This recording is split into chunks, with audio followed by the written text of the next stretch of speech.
Hello and welcome to another in our series of Advising Brown Bag Colloquia. I'm Paula Dollarhide. Our presenter today is Dr. Deb Figart, Distinguished Professor of Economics at Stockton University. She's an internationally known scholar in the field of labor and employment issues. Dr. Figart is the author of 16 books, monographs, and guest-edited academic journal volumes, as well as several other publications. She's one of the 50 founding members of the International Association for Feminist Economics and has served as president for the Association for Social Economics.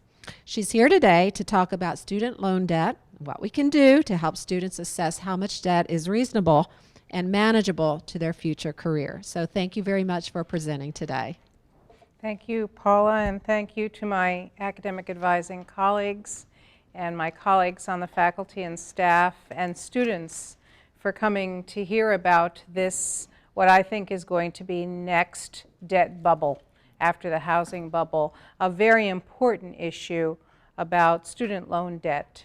So I want to talk about how serious it is, but how we can learn from this serious issue and how we can better advise our students without scaring them. So I'll go through the PowerPoints and then we'll open it up for question and discussion, okay? That's how we'll run it today. Okay. A few years ago, it made the news when student loan debt exceeded $1 trillion, and it's growing at $2,900 a second.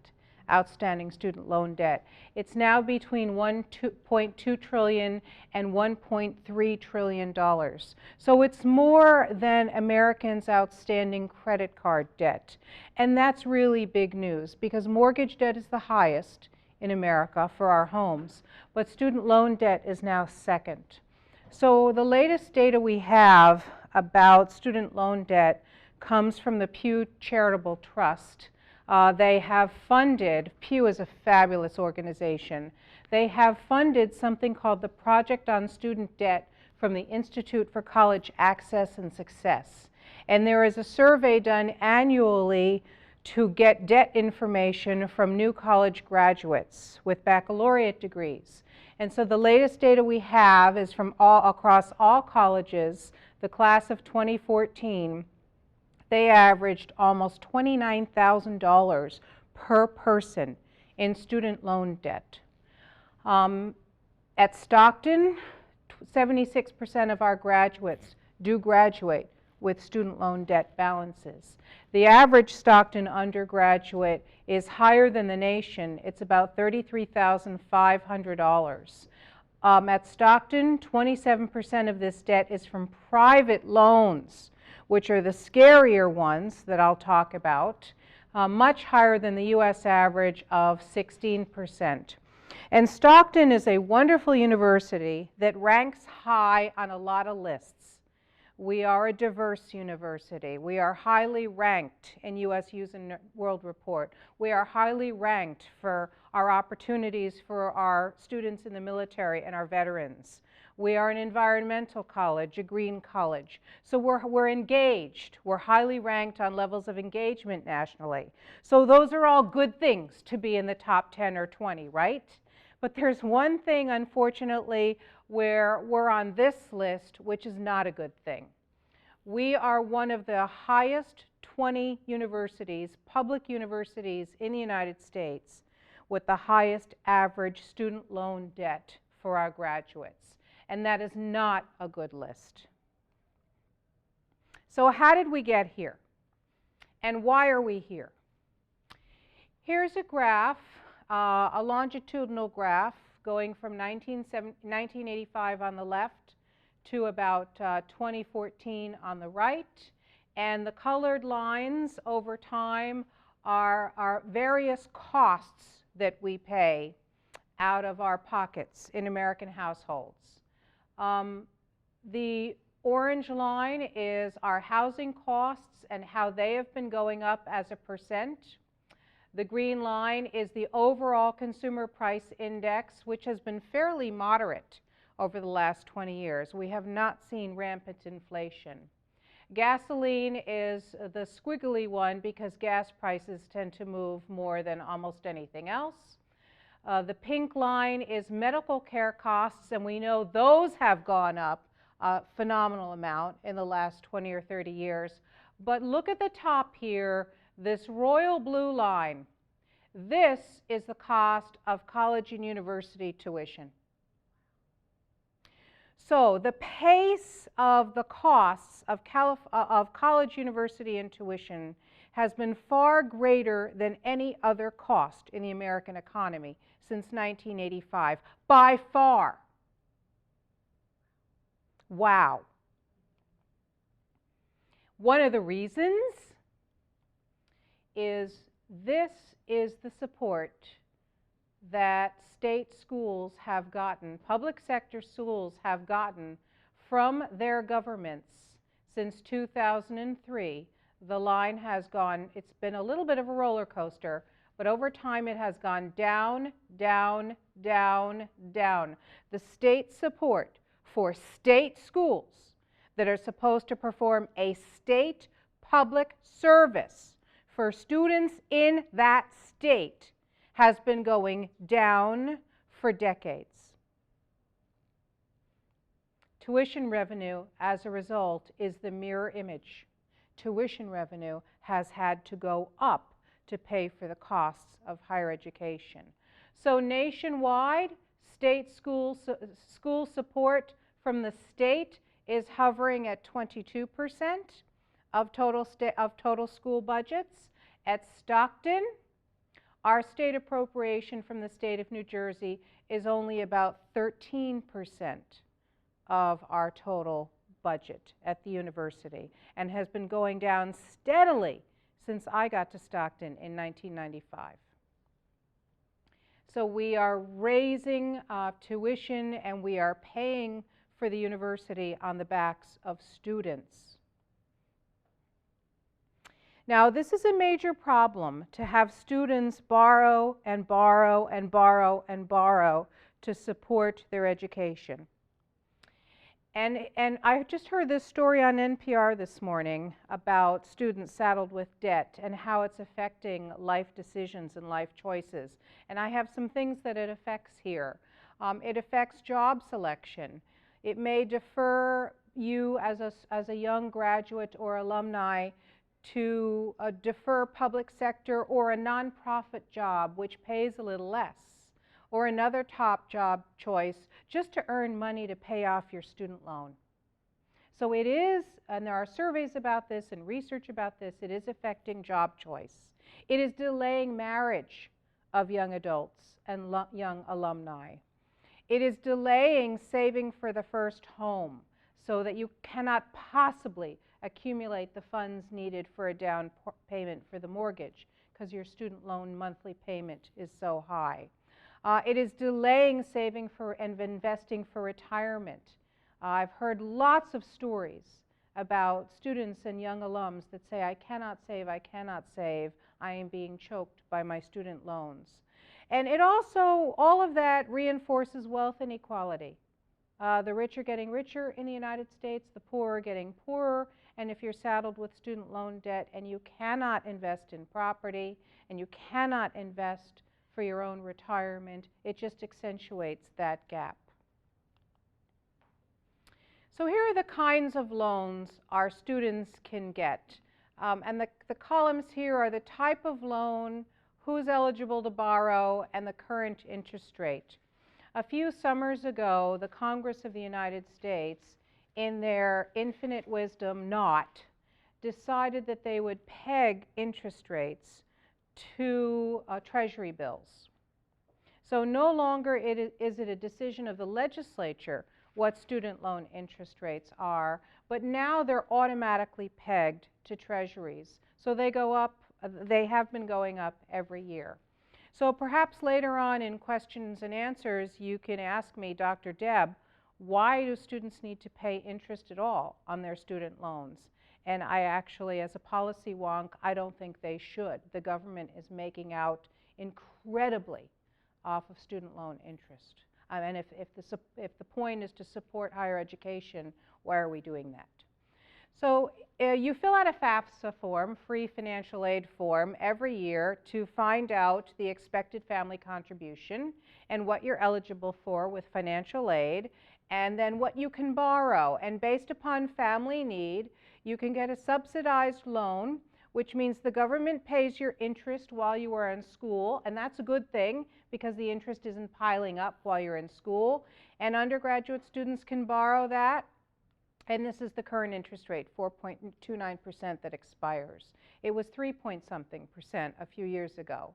And then if your family income is too high, you can get an unsubsidized loan, but the interest starts accruing right away as soon as you get that disbursement. So you can do two things. You can pay interest regularly while you're in school, or you can have that interest pile up and defer that until you graduate. Graduate students are eligible for that. Undergraduate students as well. This is the higher interest rate. Parents and graduate students can get PLUS loans. P stands for parents. You can consolidate all of your loans for one gigantic payment when you graduate. That's a decision you make before you graduate. And then you can get private loans on top of that. And the largest consolidator and servicer is Sallie Mae, which changed their name in the student loan market to Navient because they did the corporate branding thing. When you get in trouble and you get called out for bad practices, you change your name, you change your logo. And Citibank is also a big private loaner. Students can get a co-signer. These interest rates are at market rates, so they could be extremely high. So there's two basic interest rates that these private loans are linked to. One is the prime interest rate in the United States, and the other is LIBOR, the London Interbank Offer Rate. And generally, the ones linked to LIBOR tend to have lower interest rates these days than linked to the prime. So those are the kinds of loans you can get from the U.S. Department of Education, the subsidized and the unsubsidized and the PLUS. And if you need more money, you go into this scary private loan market. How much can you borrow? So the columns here are your year in school, how much you can borrow each year if you're a dependent student living at home, how much of that can be a subsidized loan where the government pays your interest while in school, how much if you're an independent student on your own you can borrow. And the federal government has an independent student test. It's about 10 or 11 questions. And you go on the Department of Ed website and you click yes or no, and it tells you whether or not you meet the definition of an independent student. And then this is the maximum of subsidized loans you can get. So this isn't enough money to get from the government, which is the lowest interest rate. When you're a fresh person or a first-year studies person, first year in school, the maximum you can borrow is $5,500. And this is the maximum that can be subsidized, $3,500 of that $5,500. Your second year, it goes up. Your third and fourth year, junior and senior year, it goes up. And this is the aggregate you can borrow. Let's keep this amount in mind when I go to some further slides. $31,000 is the maximum you can borrow from the government. But costs are higher than that when you're trying to get a degree. So your parents can borrow PLUS loans, or you can co-sign a PLUS loan with your parents. And then a lot of students wind up in the private loan market because you can borrow on top of these amounts. So when you hear students say, I borrowed my federal max, which we should always advise them to do if they need money, because it is at the lowest interest rate. And then they can go into the private loan market. It's a little bit scarier, though. You can borrow up to the costs of your education. So when you hear stories of students, and this is true at Stockton, who say, look, I owe more than $100,000 in student loans, that's exactly how it happens. Their costs of education are high, and they've borrowed everything they can from the federal government, and they go into the private loan market. So in order to figure out how much you need for your education, and therefore how much you want to borrow, the federal government has mandated a few years ago that all colleges and universities publish a good faith estimate of their costs. every year. And Stockton does that and puts it on the financial aid website. So let's look at the financial aid website.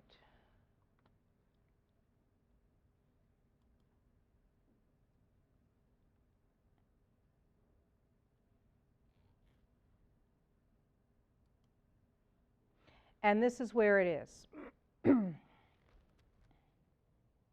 So here it's for state residents and non-state residents, tuition fees, room, board, books. So Stockton has provided a reasonable estimate that it costs about $25,500 as a state resident to be an undergraduate student at Stockton this year.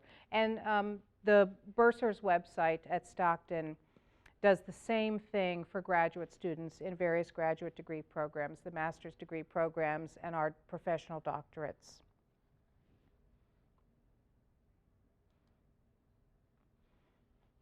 So you have to figure out how much it costs to go to school by visiting the Stockton Bursar's website or financial aid website. And the costs for going to school are not just tuition and fees. If you're living on campus, it's room. If you're eating on campus, it's board or food or a meal plan, and perhaps some other costs. All of these other costs of education are legitimate costs to borrow money. If you need a laptop, it's a legitimate cost. Books are a legitimate cost. Supplies are a legitimate cost. If you're a commuter, going back and forth to school is a legitimate cost.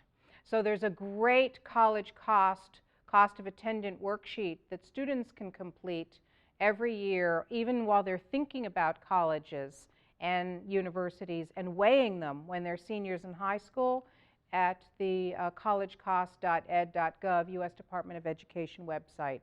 It's a great worksheet. So I went to the Bursar's website and I figured out the costs of undergraduate tuition this year,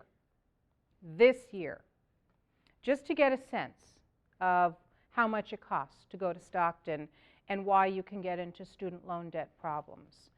We have a flat rate tuition policy for 12 to 20 credits. This is the cost per semester, $4134.64 from the website. And what I did is I costed it out for 128 credits, 8 semesters, assuming you can get your degree done on time in 4 years.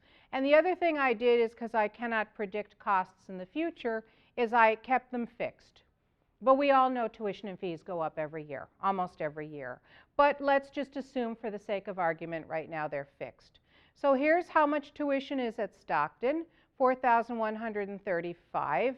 Here's how much fees are at Stockton, $2,275.30 for a full-time student for a semester. Then we have room, housing 5 I chose. Room for housing, $5,110.27 a semester. I'm shocked by how much that is for a semester. So it is no wonder why so many of our students decide to commute, where they would rather live on campus and get the full advantages of campus life. When they crunch the numbers, they can't. I chose only 14 meals a week. There are more expensive meal plans, and 50 flex dollars, which is real cheap. And even eating here is $1,748.51 per semester. So you times these numbers by 8, and then you add it up for 4 years of going to school full time. And this is the cost of going to Stockton for 4 years, if it didn't change over the 4-year period. And it's $106,000, $149.76. So if you do not come from a wealthy family, and you are struggling to make ends meet, and you are not eligible for grants because you're in between the rich and the very, very poor under the federal poverty line in America, and you are most of our students, which are lower middle class and middle class, it's no wonder you can borrow 6 figures and owe 6 figures. Now, our average student debt we saw was about $35,000. But there are students in this situation because it costs a lot to go to school. So here's what we can advise our students. We have to advise them to fill out the FAFSA form every year. Even if they don't think they could qualify for federal financial aid, they might. They might. So fill out the financial aid form every year to get the expected family contribution figured out by the U.S. Department of Education. And apply for any scholarship you think you may be eligible for, even if it's a long shot. There are scholarships from local and civic organizations in your hometown or in your county. There may be scholarships from your high school. There may be scholarships from national groups. There's a lot of money out there, and it takes almost a half-time job to go out and look for it. But students need to do that because there's a lot of money out there to support higher education. Is there enough? No. But there is money out there from all kinds of organizations. And the Stockton Foundation has its own scholarships, and the Graduate School of the Graduate Studies has graduate assistantships as tuition remission. So we need to encourage our students to be creative and look for money. One of the best reliable non-commercial websites, trustworthy websites, where students can look for money nationally and get financial aid help on a lot of topics, including funding higher ed, is finaid.org. I highly recommend that website. So I want to talk about how much debt our students can reasonably afford before they get into trouble. And this information is based upon a wealth of experience and case histories from financial professionals in financial aid and also financial planning. And they've published some basic guidelines for student loan indebtedness. These estimates are based on considerations for real-life expenses when you graduate, like your rent and the possibility, the very realistic possibility that you have at least some credit card debt when you graduate, because when you graduate, if you're sharing an apartment or a home with some roommates or somebody you're dating, you need a little bit of furniture. You can't live without any furniture. And you may need to think about your car. And when I talk to my students about this exercise, they say to me, Dr. Deb, but I already have a car. I'm going to be fine while I'm paying off my student loan debt for 10 years. My car is good. And then we start chatting. Well, how old is your car? Oh, it's about 8 years old. Well, how many miles are on your car? Oh, about 80,000 miles. And I'm thinking, calculate how many miles you're putting on your car per year. And actually 8 years, $80,000 is very low for insurance. The average is about 12,500 miles a year. Is that car really going to last you 10 years after you graduate? So think about that. And they say to me also, oh, I'm not going to have any credit card debt. I promise. I'm not going to have any credit card debt. But, and this is a completely another topic for our students and how we advise them, you actually need to hold some credit cards. You need to build credit to get credit if you ever do want a car loan, if you ever do want a mortgage. So the fact that you're not going to have any credit cards or you're not going to use them and put them in your sock drawer, I don't believe that's realistic. Because what if you get a flat tire? What if you need 4 new tires on that old car? What if your engine fails? Stuff happens. So here's our common sense guide to budgeting for a new college graduate, otherwise known as how much student loan debt can you reasonably afford. To pay your rent and also to qualify for a mortgage, financial advisors say that should be no more than 28 to 36% of your net monthly income. Now your net income is your income after all those deductions on your paycheck. So if you're making $50,000 a year gross, if that's your salary, you're not bringing home $50,000 a year. There's all kinds of mandatory and optional deductions like retirement plans and health on your paycheck. So that should be your rent, whether you're owning a house or whether or not you're renting an apartment or a house. All of your debt together, your car loan, your student loan debt, all of your consumer debt for your credit cards should be no more than 20% of your net monthly income. So you have to be able to sit down a few months in a row, have a good household or personal budget, know what your gross is, and know what you're taking home every paycheck so you can get a sense of the percentages. So what about your student loan debt? So we split it in half. Your student loan debt should be no more than 10% of your net monthly income, and your car loan debt and your credit cards are the other 10%. Mathematically, it works out so that it's no more than 7 to 8% of your gross income. So half of your debt is student loans, should be, and half should be everything else. Well, that involves a lot of math. And it involves good household and personal budgeting, which I advise students to do. And it takes about 6 to 9 months because some bills are quarterly, some bills are annually, some bills are monthly, to really figure out what a reasonable personal or household budget is. So if you don't want to do the math, it works statistically to have this alternative rule of thumb for your total or aggregate student loan debt. So if you can remember just this, and we can advise our students just this, well, we will have done a great service. Our students should not borrow more than they expect to earn for their average annual salary in their profession once they graduate. Maybe not year one because they're just starting out, but certainly by year 3, 4, or 5 in the profession, that is the annual number. If it's $40,000, don't borrow more than $40,000.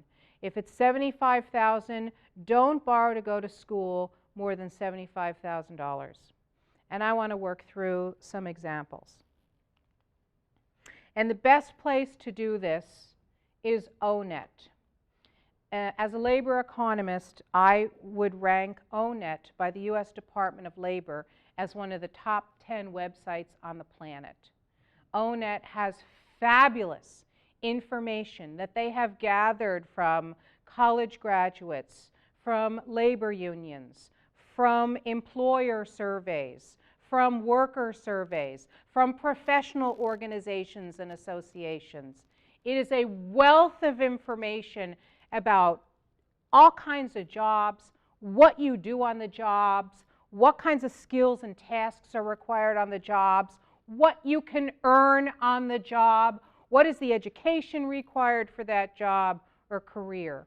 So I'd like to go to O-Net and just show you quickly accountant and social worker, and you can do this for lots of jobs.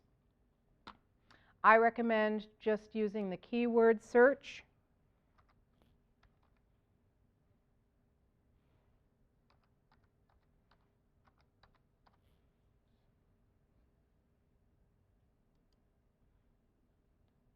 And it's going to give you a lot of jobs related to accounting. There's a lot of them. Tax examiners, tax preparers, financial examiners. A lot of our students become accountants or accountants and auditors. The first thing here is the yellow sunshine. The yellow sunshine on O-Net means this job has a bright outlook. It is expected to grow much faster than the national average over the next 10 to 20 years. So let's look at accountants. There's a lot of information here. It's almost overwhelming.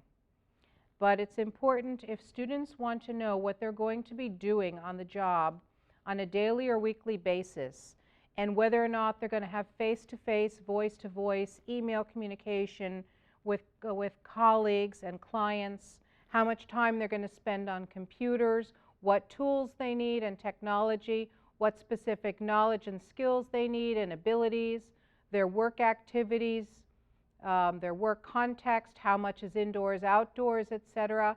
What education do accountants have? Here's the good news for our students. 79% have a baccalaureate degree. So this is a great job opportunity for our undergraduates.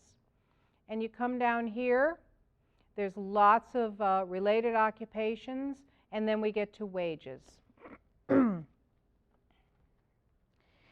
So what ONET tells us is in the latest year available, this is the median wage. Median means half above, half below, which is a statistically better measure when it comes to income than average, because average can throw things off.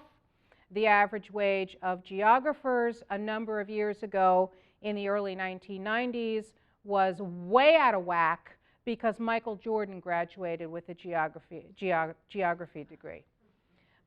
So average is not a good number when it comes to wages. Median. So let's look at annual. This tells us that accountants annually, their median wage was about $66,000 in 2014. Half were above that, half were below that. Our students are not going to start at the median. They're going to start at the lower end of that.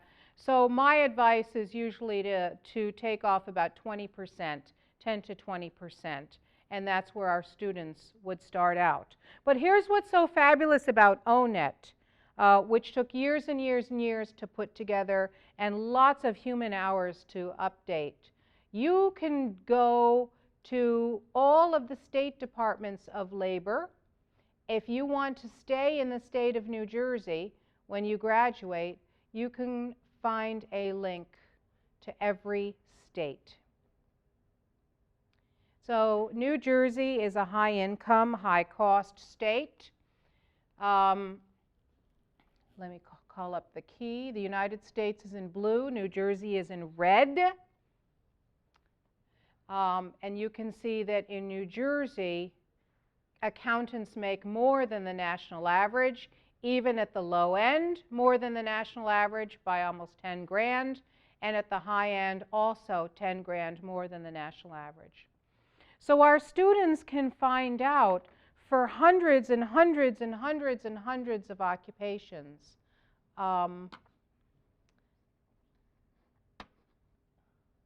what they're going to earn.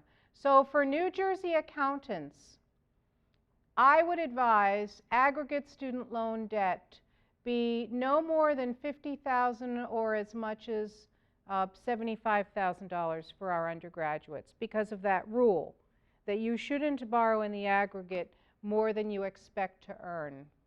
So let's go back and look at social work.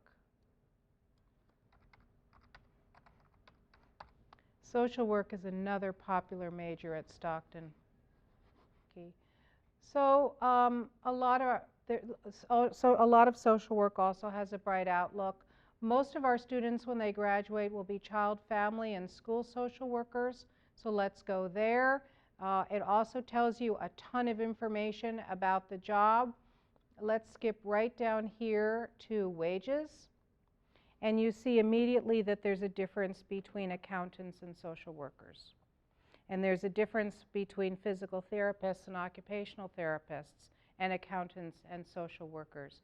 The median wage in social work, where my sister works, is much lower, $42,000 a year. And our students are not going to start out at the median. They're going to start out at the entry level. So let's go to New Jersey. If you're trying this and the New Jersey link to the Department of Labor and Workforce Development, the Career One Stop is slow like this or it doesn't even pop up, if you try a few hours later, they have usually fixed it. So New Jersey, once again, high income, high cost state. So social workers at the median do much better than the national average.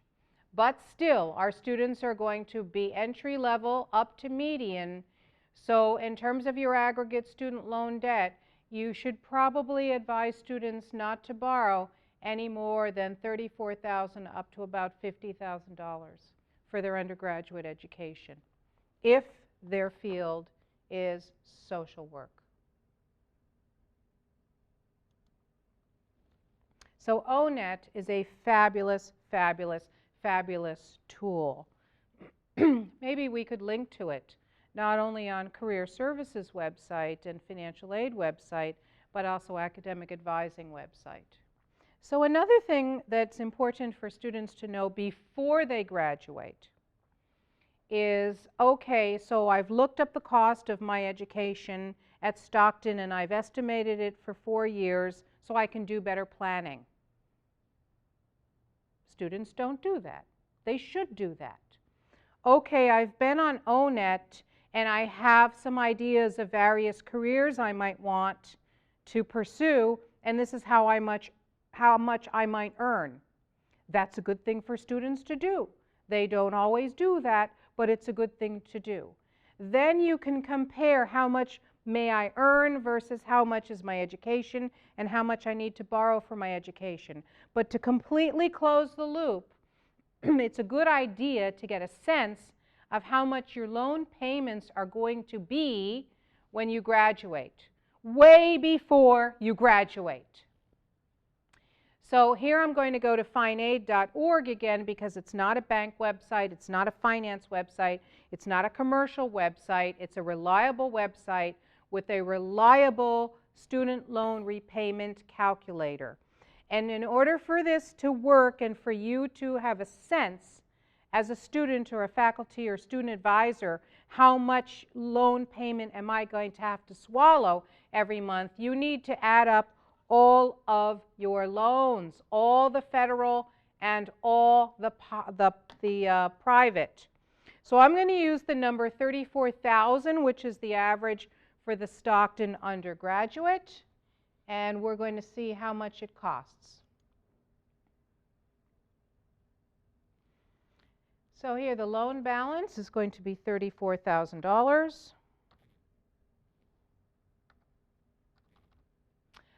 The interest rate of 6.8% is a nice weighted average between the lower federal loan rates and the higher private loan rates, so we're going to leave that as is. 10 years is the standard repayment period for student loans. Suppose you graduate at 23, you'll be done paying them off by 33, 34. You can choose 25 years now, since the Obama administration put in the extended repayment plan and also put in income-based repayment. And repayment is another whole seminar we could do. But if you graduate at 23 and you choose 25 years, you're going to be 49 years old by the time you pay off your student loans. And by that time, you may be married. By that time, you may have wanted a house. You may want to save for your own retirement. You may have children that you need to save for their college. So the extended repayment plan, while it reduces your monthly payments, it extends them 15 years, and the interest is much, much higher. So we're going to just stick with 10 years for now and see how much your monthly payment would be if you were the typical Stockton student graduating with the average student loan debt. Click Calculate.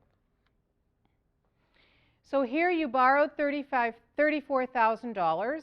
You're going to pay it back over 10 years. Here's your monthly loan payment. It's almost $400. That is a really nice car payment. And your interest paid on $34,000 is almost $13,000. Yikes. So you borrowed 34 and you're paying back 47. So imagine, play around with this calculator. Imagine what this is like if you owed more than $34,000.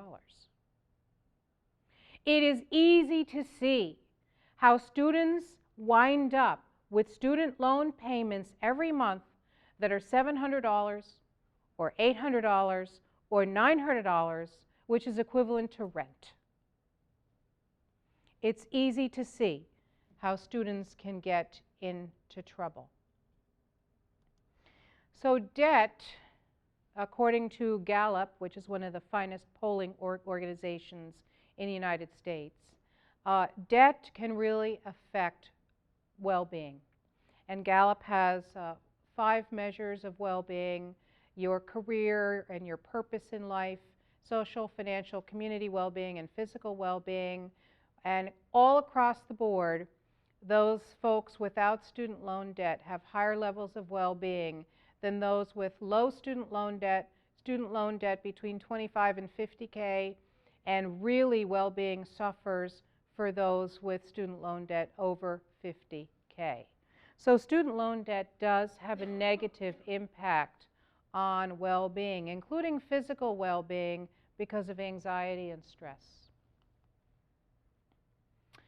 The college-educated with student loan debt, they carry much higher debt over their lives than the non-college educated. So look, we make a living in higher education. Higher education is still a very good thing in America. It's still a great investment in students' long-term earnings and long-term human capital investment in themselves and long-term happiness. But it's got to be affordable. And we've got to choose schools wisely, and we've got to manage our expenses and our student loan debt wisely. The good news is the salary premium for a college graduate is still, compared to a high school graduate, still about $1 million over a lifetime advantage. And that is a heck of a lot of money that can be saved for retirement and for raising kids. But we still have to be very careful to keep our student debt as low as possible and be mindful that student loan debt is not dischargeable in bankruptcy. It used to be, but the Congress of the United States took that away from us and our students in their not very infinite wisdom. So while a very smart lawyer, which we all cannot afford in extenuating financial and family circumstances, might be able to help you declare bankrupt and you can get out of your student loan debt, the chances of that are probably less than 1 in a million. So don't count on going into bankruptcy to get rid of your student loan debt. And if you default, it's going to stay on your credit report and ding you for 7 years, possibly more. But the good news is higher education is still a very good investment. Some majors have wage premiums and salary premiums more than others, and I did 2 extremes, accountancy and social work. But students go with their passion.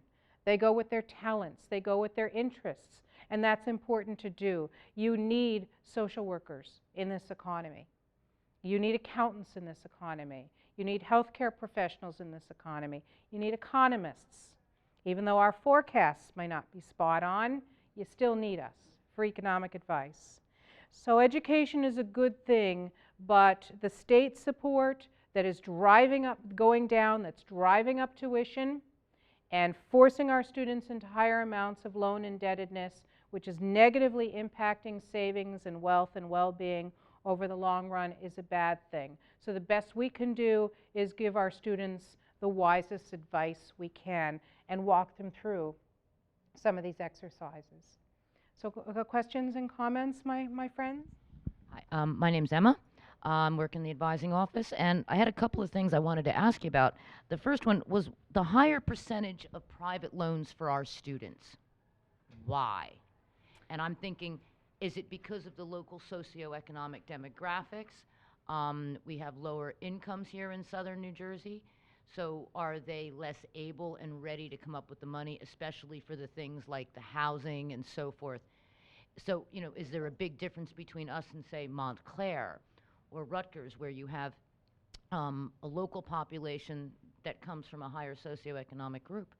I think that's the majority of the answer based upon my reading is you're spot on right, Emma. Right. And I think the responsibility should be on us to try to advise our students as much as possible about the private loan market.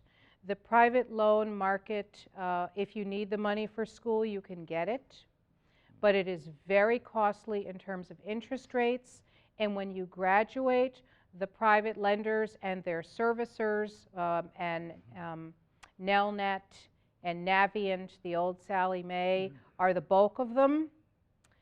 Those private lenders are extremely aggressive in coming after you. If you are late on a payment, they slap you with incredible late fees. If you are coming close to being delinquent, not paying 2 or 3 or 4 months in a row, they will slap even more fees and possibly raise your interest rate. And if you default, what was once a $50,000 loan in the blink of an eye can become close to a $100,000 loan. So there are lots of horror stories, and you can just Google them, and you find the horror stories of what's happened to students in the private loan market. Are private loans always bad? No. Credit unions have a pretty good reputation in this country for advising families and students and lending you money at lower rates than, for example, Bank of America. But a lot has to do with the relatively lower socioeconomic class of the South Jersey student vis-a-vis the North Jersey student in the suburbs of New York, the parents who work on Wall Street. But we also have to advise our students well also. The second question I had, or maybe even it's a comment, and borrowing more than you're expected to earn, and you picked two nice ones, the accounting and the social work. So what does that say about us as an institution if we're charging the same tuition for degrees that have different income potentials? I don't know if there's an answer for that, but I'm not comfortable with it. I'm not comfortable with the rate of increase in tuition and fees. The rate of increase in fees at Stockton has been even more over the last 10 to 15 years than the rate of increase in tuition because we're building so much. And part of the reason we're building so much is we want to grow the size of our enrollment to help pay the bills and also to serve student needs. So I mean, that's a squirrel cage. And one of the reasons we're building so much is because we didn't build for 10 or 15 years because the state never bonded any money to support building in higher education. So it all comes back to the state. And K-12 education PK-12 education has been the responsibility of state governments for a very long time, and it has done a tremendous amount for the United States of America. But now higher education is as important in many, many fields, in most fields, as a high school degree was 20 years ago. So we need to be responsible for investing in higher education in the public sector in this country, because we cannot afford to go to Ivy League schools. Donna Freeman, Financial Aid Office. Just a thought, thinking about how do you get out of this as far as the loan debt? Is tuition fees going to go down? I don't think so. So my next thought was, what if it took 3 years to graduate instead of 4? How can we change the program to where they can graduate in 3, and if they're really interested, go into grad school? Well, let me twist that, if I can, Donna, just a little bit. You know, being in financial aid, that the reality of our student life is they're working in the paid labor market 20 to 40 hours a week to pay for their school. So I'm hearing from students that the answer isn't so much, let me get out in 3 years. I'm hearing, give me 5 or 6 years and don't slam me on tuition policy. Give me 5 or 6 years and don't discriminate me when it comes to scholarship opportunities. Give me 5 or 6 years, including the feds, and don't cut off my loan opportunities. Because I'm working so much, because I'm trying to be responsible and keep my student loan debt down. And I'm also hearing from really super fabulous students, and we have them at Stockton, who have chosen the 2 years at a county or community college and finishing up at the 4-year school. So that is an option for families to cut costs. So we need a heck of a lot better, on par, equal opportunities for our transfer students to thrive at this institution in a way that nurtures them as much as we do our first-year studies students. My thought was this, and I'm not an academic person knowing the academic programs, but if a student in high school is taking calculus and the sciences and they're repeating them when they go to college, that's a lot of money they're spending that they've already learned. We're not asking students to repeat what they've had in high school. A lot of students are in our dual credit programs, so they're coming to college with as much as a year of college credit already. There's the AP exam. We have excellent academic advisors and faculty advisors and staff advisors that do not make you repeat stuff. If you're ready for the next level course, go into the next level course. I've seen the statistics at Stockton. They're graduating in 3 years. They came in with the AP coursework. So I guess what I was thinking of that, why couldn't the program change as far as the requirements to get a bachelor's degree? It would lower the loan debt, increase the graduation rate percentage, and then also be an incentive to go to graduate school. I think we're probably doing what most schools are doing nationwide in terms of state-of-the-art in a high-quality education. And we are doing what accreditation bodies are mandating as state-of-the-art in terms of the amount of credits for an undergraduate degree and the quality of our undergraduate degree. So to put us out there different from where everybody else would be, we would immediately get slammed. You don't see the change in education coming as far as the requirements to get a degree. Thinking of President Obama and what his thought was with get out early, get in, reduce the requirements to get that degree. As an academic and knowing what my senior seminar students are like compared to my first-year studies students are like,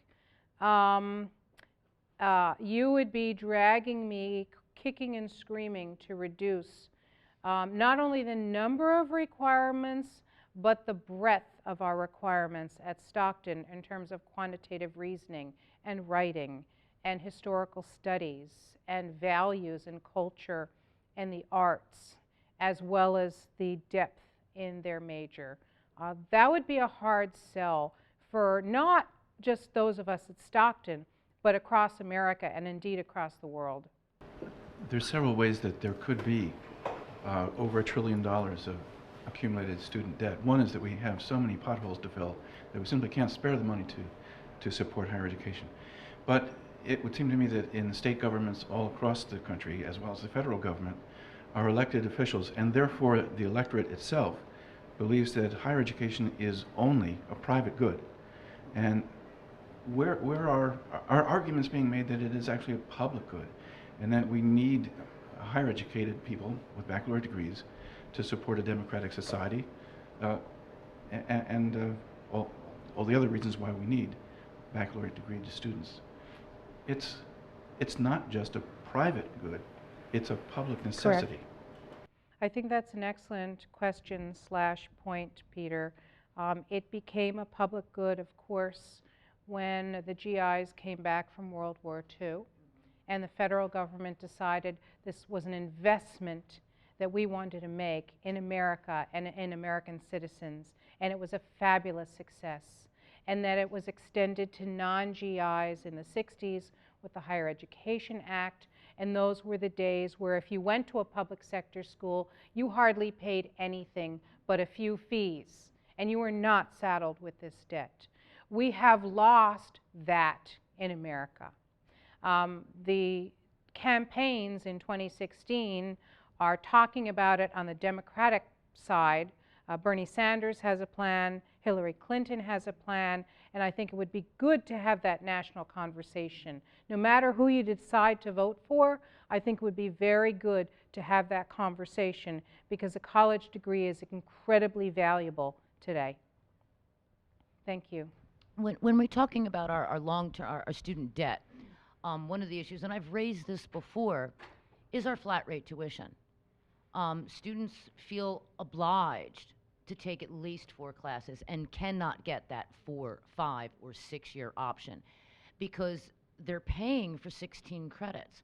But if they can only take 12, or they enroll in 4 courses, but they drop one because of work demands and life demands, I have seen nothing. I mean, we may be graduating a few more early, but are we really helping them? Are their GPAs lower? How much more stress have we caused them? And that may work for some of our students, because I see us as being 2 colleges right here. We have the elite students who don't have to work, who, if they have a job, it's a little one in the bookstore or an office here on campus. And from our last advising council, when Oliver and Ellen came to talk to us, our housing is more than anywhere else in this state. Why? Well, I know why, but I'm not going to say it in a public forum.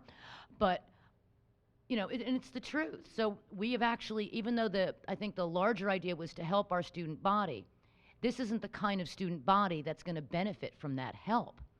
If the students could go back to paying per credit, so they could be considered full-time at 12 credits and still work their 30 hours a week, but not have to come up with that $6,200, because it's killing them. This is a really good point, Emma, and I will respond judiciously this way. I understand the interest in trying to have our students graduate on time and make it look good in terms of national statistics to get our students out on time. You don't want students dragging their feet. But I will append that with this comment. We have a wonderfully diverse student body on this campus in so many ways, in terms of life situations and life plans and socioeconomic status and family status and labor market status and planned time to degree status. We have more diversity in that than we have a diversity in our cost policies. We thank you so much. Thank you very much. Dr. Deb. Lots to think about.